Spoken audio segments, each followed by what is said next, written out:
Anda sih gangguin. Ya Rabbi bima khalaqtani qala likulli bakhilin wa mutakabbirin qala sakana lahu ya Ali man khalafa hawahu kana fil jannati ma'wahu wa man ata'a hawahu kana jahannam ma'wahu. Dalam hadis ini Nabi Sallallahu Alaihi Wasallam menyampaikan wasiatnya pada Sayyidina Ali karramallahu wajhah, menerangkan tentang perbedaan antara orang yang dermawan dan orang yang pelit. Dalam sabda yang pertama kepada Sayyidina Ali, ya Ali, as-sakhitu qaribun min Allah, qaribun min rahmatih, ba'idun min adabih, wal bakhilu ba'idun min Allah, ba'idun min rahmatih, qaribun min adabih. Wahai Ali, kata Rasulullah sallallahu alaihi wasallam, as-sakhitu qaribun min Allah, orang yang dermawan itu dekat daripada Allah. Maksudnya bukan dekat secara zatnya, bukan dekat secara fisiknya, tapi dekat secara. Halo, yang berisik ya tongnya. Kon lagi ngaji kita, ya. Ya, diam sebentar ya. Oke. Nah, sampai mana tadi? As-sakhiyu qaribun min Allah, maksudnya orang yang dermawan. Orang yang dermawan itu dekat daripada Allah Subhanahu wa ta'ala. Namun bukan dekat secara fisik, tapi lebih dekat kepada ampunan Allah dan lebih dekat kepada rahmat Allah Subhanahu wa ta'ala. Qaribun min rahmatih, dijelaskan lagi pada kalimat berikutnya. Qaribun min rahmatih, dekat daripada rahmat Allah Subhanahu wa ta'ala. Ba'idun min adabih, jauh daripada siksanya. Ini namanya sahih, orang yang dermawan. Yang pertama dekat dari rahmat Allah. Enggak ada yang lebih mulia daripada rahmat Allah. Enggak ada sesuatu yang lebih kita inginkan daripada rahmat Allah. Kenapa? Karena ya kita masuk surga aja dengan rahmat Allah. Gitu. Dengan rahmat Allah. Ba'idun min adabih, jauh daripada siksa Allah. Wal bakhilu ba'idun min Allah, ba'idun min rahmatih, qaribun min adabih. Orang yang pelit itu jauh daripada Allah, jauh daripada rahmat Allah, dan dekat daripada siksa Allah Subhanahu wa ta'ala. Namun di sini yang perlu diperhatikan adalah siapa sih yang disebut dengan sahih, siapa sih yang disebut dengan bakhil. Yang disebut dengan orang dermawan itu siapa? Kan tadi dibilangin orang yang dermawan itu dekat dari rahmat Allah. Siapa sih yang disebut dengan orang dermawan? Yang disebut dengan orang bakhil yang jauh dari rahmat Allah siapa? Gitu. Karena kebanyakan orang-orang yang sekarang itu salah kaprah. Oh dia mah pelit, oh dia mah dermawan, padahal nggak tahu arti pelit yang sebenarnya. Saya kasih contoh begini nih.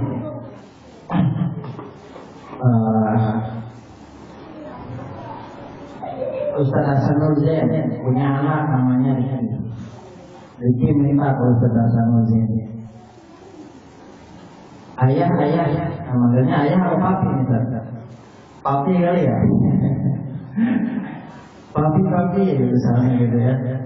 Udah kaya misalnya, udah punya kontrakan 100 pintu ya. Papi kata si Riki, beliin Riki motor dong. Nah, motor apa?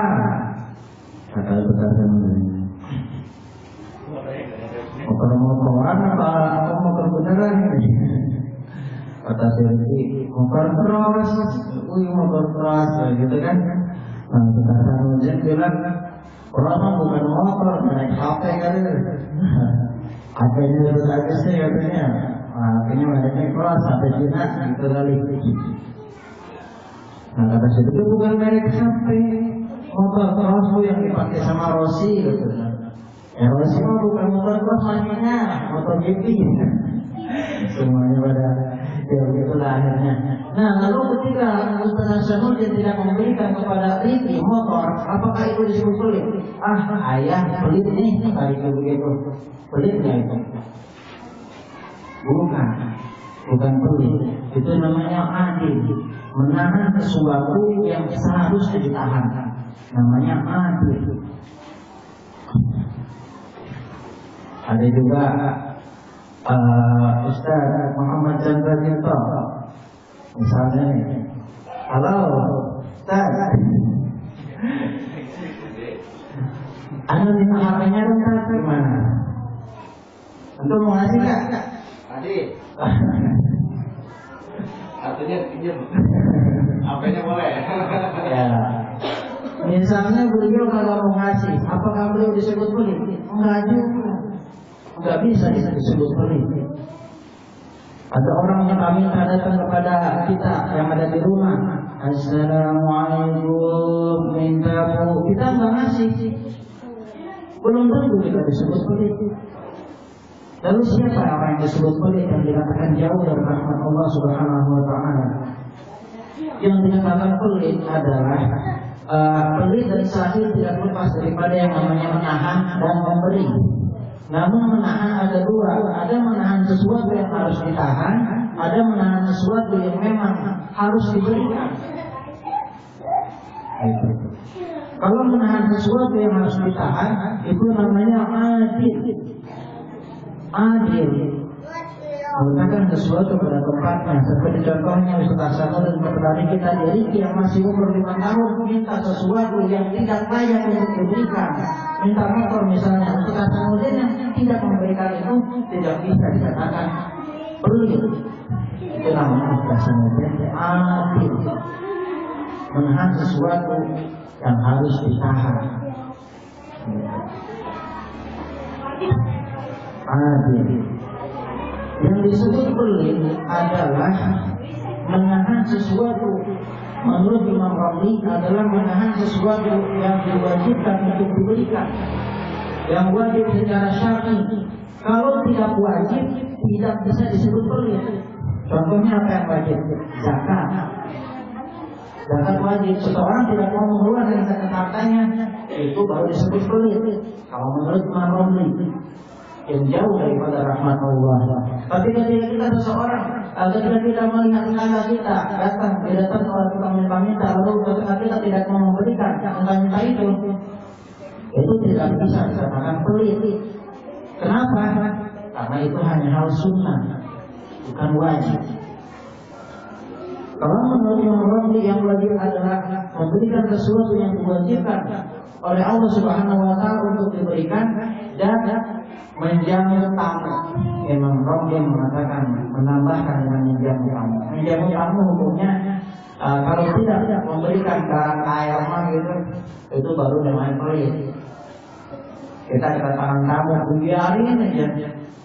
Air itu juga tidak dikasih, itu baru pelit namanya. Gitu. Kalau kata Imam Muhammad Ramli. Namun Imam Ghazali memberikan batasan lagi. Imam Ghazali mengatakan yang dinamakan pelit adalah seseorang yang tidak izin. Kamu diciptakan untuk setiap orang-orang yang dermawan.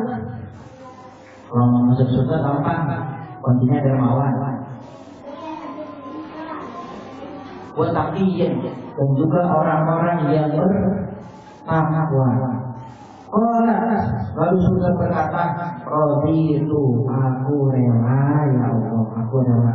Kalau dimasukin buat orang-orang yang kayak gitu, aku rela. Pokoknya dinaru terlalu neraka berkata, Ya Rabbi lima khalaqtani, wahai Tuhan, untuk apa kau menciptakan aku? Qala, neraka menjawab, betul berarti memutakabbir untuk setiap orang yang pelit. Orang yang pelit masuknya ke neraka. Wabatakan dan orang yang takabur, orang yang sombong, orang yang merasa ada orang yang lebih buruk dari dirinya, namanya sombong tuh. Ada nggak orang yang lebih buruk dari kita? Harus di hati mengatakan nggak ada. Saya orang yang paling buruk, yang paling banyak dosa. itu baru terlepas dari sifat sombong. Kalau dia merasa ada orang yang lebih buruk dari dia, ini namanya orang sombong. Yang diharapkan oleh Allah untuk masuk ke surga. Orang kalau neraka berkata, ana lahuma, aku rela untuk keduanya. Aku rela untuk orang yang bersih dan untuk dimasuki orang-orang yang sombong. Ya Ali, setiap kajian biasa saya selalu mengutarakan bagaimana keadaan Rasulullah SAW. Insya Allah, ya Ali, wahai Ali. Kita kemarin sudah mengatakan bahwasanya anak Madinatul Anwa wa aliyun babuha wa miftahuha mahabbatu dzurriyyati Rasulullah sallallahu alaihi wasallam. Apa kata Habib Ali bin Abdul Rahman Al-Habsyi, aku adalah surganya, aku adalah Nabi sallallahu alaihi wasallam bersabda, aku adalah kotanya ilmu, wa aliyun babuha, dan pintu gerbangnya itu Sayyidina Ali. Wa miftahu babiha mahabbatu dzurriyyati wa mahabbatu Rasulullah sallallahu alaihi wasallam. Kuncinya adalah kunci pintunya masing-masing pintu kan ada kuncinya. Kuncinya bagaimana untuk mencintai Rasulullah, yaitu dengan mencintai mahabbatu dzurriyyati Rasulullah, dengan mencintai keturunan Rasulullah sallallahu alaihi wasallam. Al-Habib Al-Mustafa pernah berkata bahwasanya seseorang yang rajin ibadahnya sampai jidatnya hitam, bahkan bukan titik 2 sampai titik 6 gitu, kayak solid. Cuman bedanya kalau solid putih. Nah, sampai segitunya orang ibadah kepada Allah Subhanahu wa taala, tahajud, rajin, puasa tiap hari sampai ibadahnya terus beranteng. Puasa tiap hari, sedekah. Semua harta yang dikorbankan. Tapi jika orang itu benci kepada Rasulullah, menghina kepada zuriyah Rasulullah sallallahu alaihi wasallam, pasti orang itu sebelum akhir hayatnya mati dalam keadaan suruh khatimah. Dibalikan oleh Allah hatinya.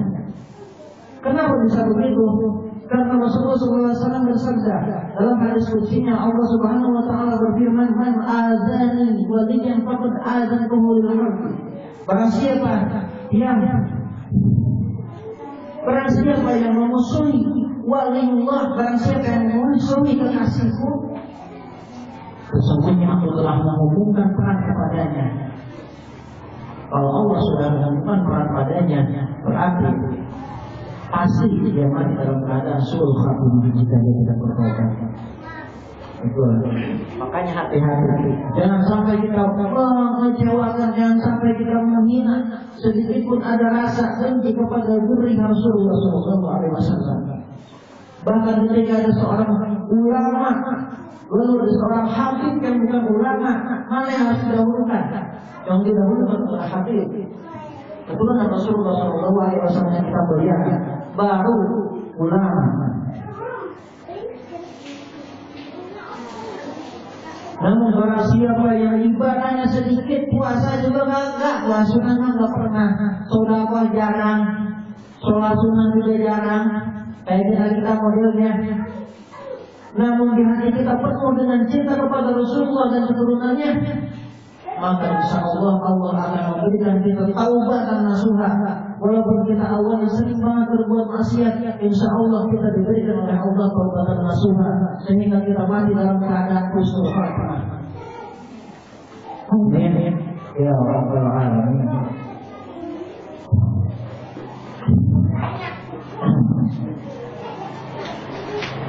Alhamdulillah, selamat kita mustaqabullah wa status salam.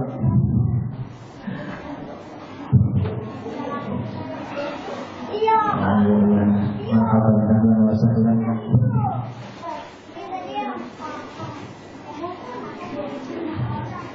Sampai mana tadi?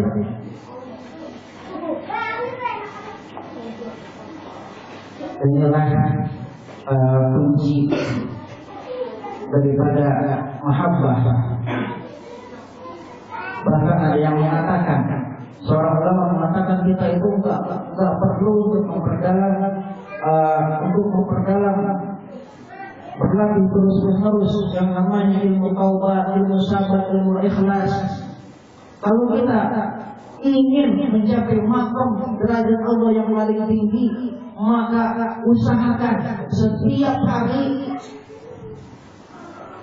kita sediakan waktu membaca surah-surah Rasulullah SAW untuk menumbuhkan bibit-bibit cinta kepada Rasulullah SAW.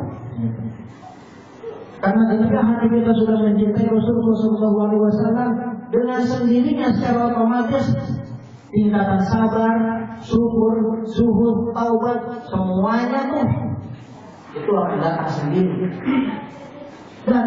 Kuncinya apa? Perdalam cinta kepada Rasulullah, tumbuhkan benih-benih cinta kepada Rasulullah dan zuriatnya. Insya Allah secara otomatis mereka akan. Alhamdulillah. Salam semua.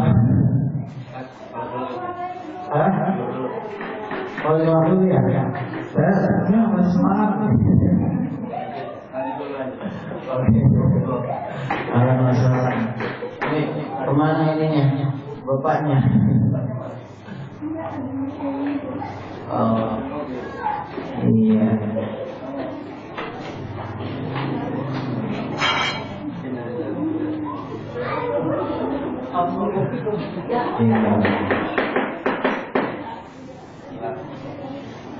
Kita biarkan dulu pada tangan kanan Anda.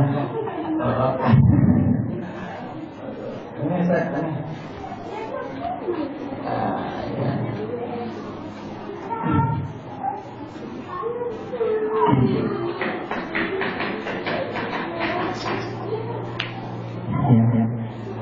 Saya sangat berkesan waktu itu di grup FAN itu ada kajian tentang kitab Nurul Mustafa. Itu sangat luar biasa buat saya itu. Kalau bisa, kalau sudah Nurul Mustafa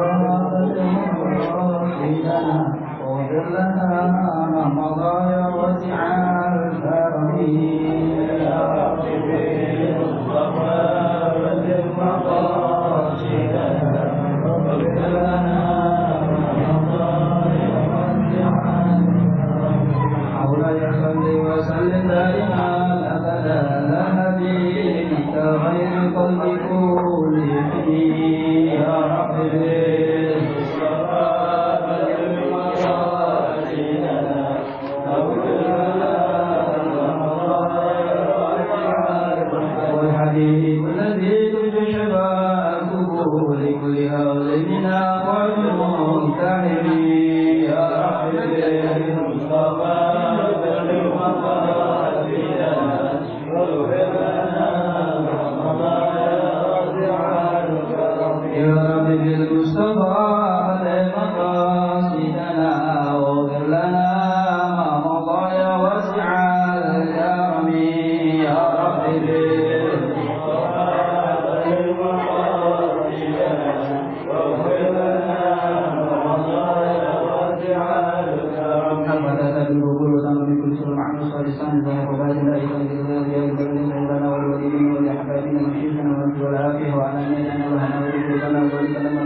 ثم إلى أرواح لنا حملنا من ذنوب سوء فعيد الكتاب سفينة النجاة ثم إلى أرواح والدين وذكرهم وموتنا وموتكم وموت المسلمين والمسلمين المؤمنين والمؤمنات إلى حضرة النبي المصطفى سيدنا محمد صلى الله عليه وسلم. الفاتحة.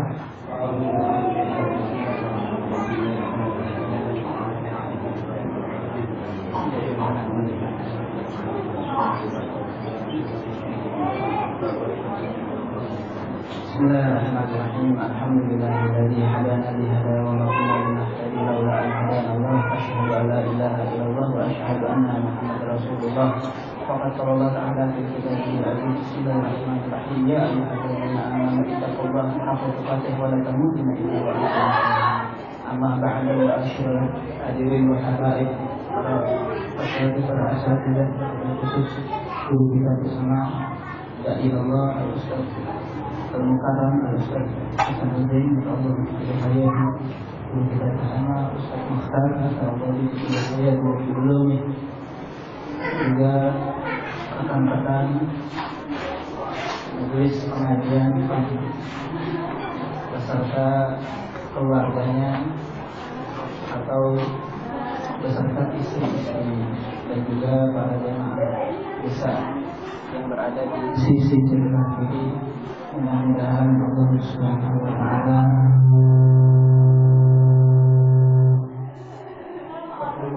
perkumpulan yang diridhai Allah Subhanahu wa taala. Amin. Melanjutkan pembahasan masalah yang tidak selesai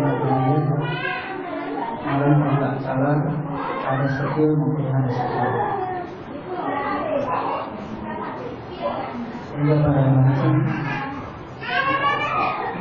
haram ala junubi yang diharamkan atas orang junub sebagaimana telah maklum adanya makna daripada hadas adalah kullu amrin ya'tibari fi badani, semua bentuk-bentuk pekerjaan yang disandarkan pada tubuh bukan badan.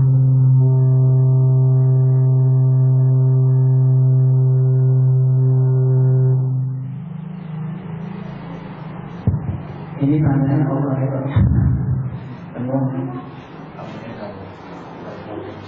Jadi setiap perkara yang disandarkan kepada badan, seperti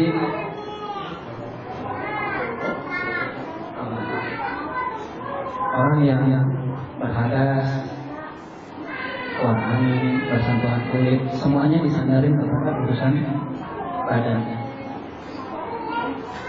Ya hawala junubi mahadati hadisan wasin. Baik dia berhadas,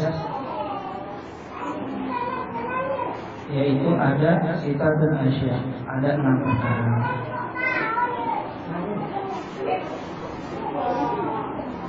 Yaitu sholat yang pertama berdasarkan hadis dari Rasulullah SAW, la yaqullahu sholatan bi ghairi fardin wala sadaqatin minal ghuluwi wal ghuluwi bi ba'dil ghaibi bil muja'amati ay haram. Tidak bakal Allah terima sholatnya orang yang tidak bersuci dan tidak ada sedekah dari barang-barang wudhu, yaitu dengan huruf yang diberi titik atasnya bermakna haram. Di sini kita bisa ambil, kok bisa Allah tidak terima sholatnya tanpa orang bersuci, sementara ada nanti bahasan selanjutnya kalau dia nggak ketemu 2 alat bersuci di hormati wafat. Tapi kaidah umumnya yang diterapkan adalah la yaqullahu sholat, tak bakal Allah terima. Artinya tidak Allah terima di sini kan nanti ada kodok, kemudian ada ganti-gantinya. Pasti Allah terima, nggak mungkin Allah nggak terima. Tapi untuk keterangan di sini bagi orang yang berjunub. Jadi ada ilat min awal, ilat min akhir. Alasan-alasan yang pertama dan alasan-alasan yang kedua sifatnya nisbi, artinya relatif. Misalnya contoh kita udah sholat tahunya kena najis misalnya, nah itu ilat-ilat yang mengikuti. Jadi tidak serta merta kita maknai hadis ini adalah mutlak tidak Allah terima, bukan begitu. Ya, jadi itu mengikuti alur-alurnya.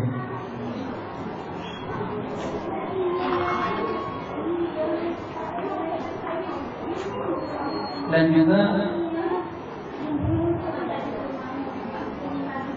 di sini qala Imam Nawawi wa amma idza lam yajidul junubu ma'in wala taraban fa inna yusallu hurmatul waqt. Imam Nawawi mengatakan kalau kita nggak ketemu dua alat tersuci, maka kita yaitu air dan tanah atau debu, maka kita sholat di hurmatul waqt.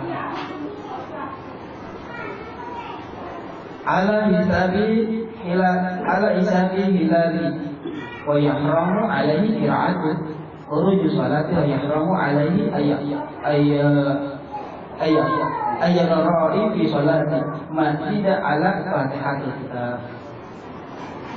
Di sini kita menggarisbawahi kalau kita nggak ketemu dua alat tersuci, sedangkan kita dalam keadaan junub, kita sholat tetap dengan keadaan hurmatul waqt. Tapi kita dilarang untuk membaca surat kecuali surat Al-Fatihah. Udah dalam keadaan junub, mau mandi janabah, bi ghifali au bi ghairi, sama aja dia membawa dengan bungkusnya atau dengan yang selainnya. Intaha. Selesai.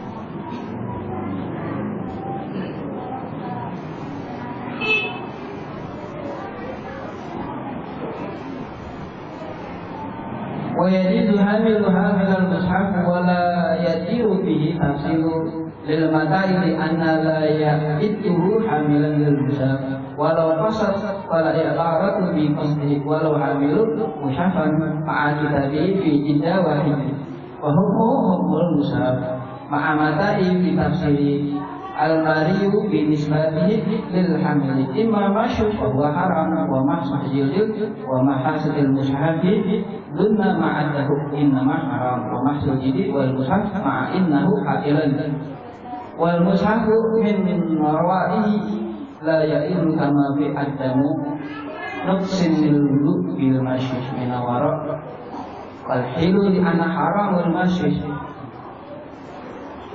وتعظيم للمصحف فهو حرام وهو رأي الحائل مبلغ به ونفذ في الوضوء لما فيه من الإشارة والسخوة والمفرد ذلك من الحائل ولا يجب معناه صبي مميز ولو جنوبا من حمل المصحف.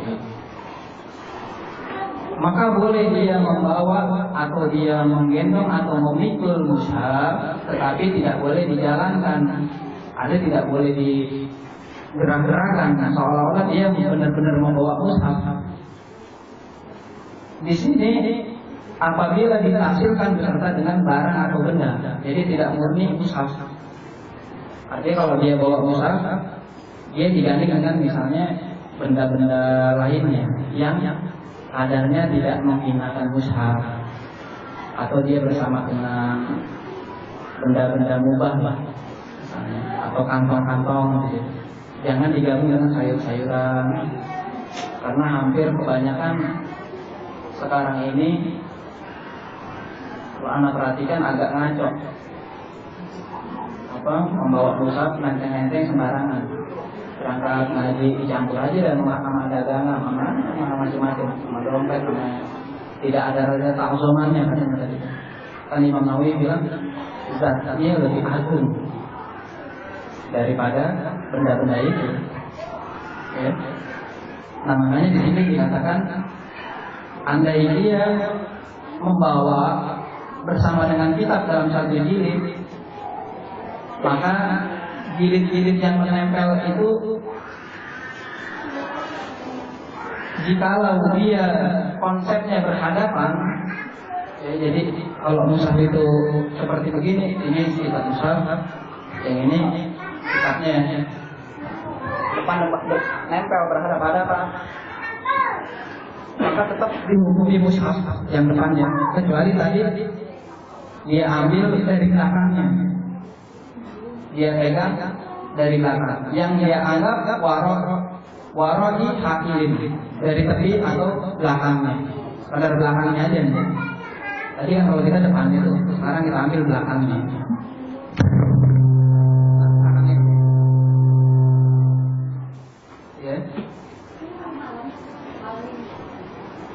Karena sampainya mushaf-mushaf Al-Quran yang berisi firman-firman Allah jauh lebih mulia dibanding benda-benda tandingannya. Kemudian tidak terhalang anak kecil yang memayis meskipun dia junub dari membawa mushaf, dikarenakan lihajat data ini untuk dia belajar atau dia ikhtirarah terus menerus di dalam keadaan bersuci. Fayahilu zalika li anna darasati, yaitu untuk dia belajar. Waqala Imam Syibr Malisi kalau nggak salah ini generasi ke 12 atau ke 14 ya, saya agak lupa. Imam Syibr Malisi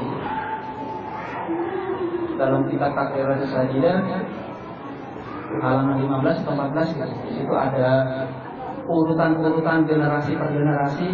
Mungkin Ustaz Mukhtar tahu ya, di halaman apa ya? Pandangan-pandangan ulama di situ. Anak juga semalam baru buka, ternyata berdahsyat juga. Imam-imam nggak sembarangan ternyata untuk menentukan satu kajian, satu konsep yang saling berkhilaf atau berseragaman pendapat, tetapi tetap merujuk kepada ke atasnya. Nah, generasi-generasi Imam Syibr Malisi dengan generasi Imam Asnawi misalnya, padahal sama-sama selevel, bukan dilihat dari levelnya, tetapi dari gurunya, dari gurunya. Makanya dahsyat kalau kata faedah. Qala Nawawi ujiyan la yamna'u kafiru an yasma'ul Qur'an. Imam Nawawi mengatakan di dalam kitab Tibyan, tidak tercegah seorang kafir dari mendengar bacaan Quran. Sebagaimana firman Allah Subhanahu wa taala, wa inna ahadda minal musyrikina istijarah wa ajarahu hatta yasma' kalamullah. Andai kata salah satu di antara kalian, andai kata ada salah satu di antara orang-orang musyrik itu istijarah, meminta bantuan, meminta pertolongan kepada kalian atau meminta perlindungan kepada kalian, maka fa'ajaroh, kasih dah, beri dia pertolongan. Misalnya ini sebagai akhlak, berarti bukti kita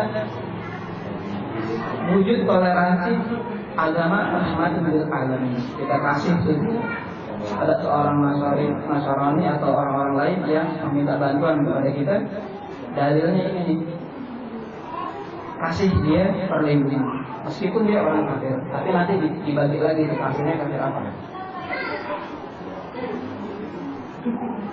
Hatta yasma'u kalam Allah, sampai dia dengar firman-firmannya Allah. Nah ini dalilnya.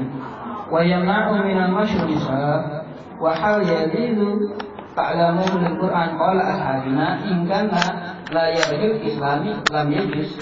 Lalu bagaimana tuh hukumnya orang kafir manakala dia menyentuh mushaf, dan apakah boleh dia belajar Al-Qur'an? Berkata para sahabat-sahabat kami, jika ia diharapkan daripada keislamannya maka boleh. Jika ia ingkana la yarjul islami lam yajuz ta'lam.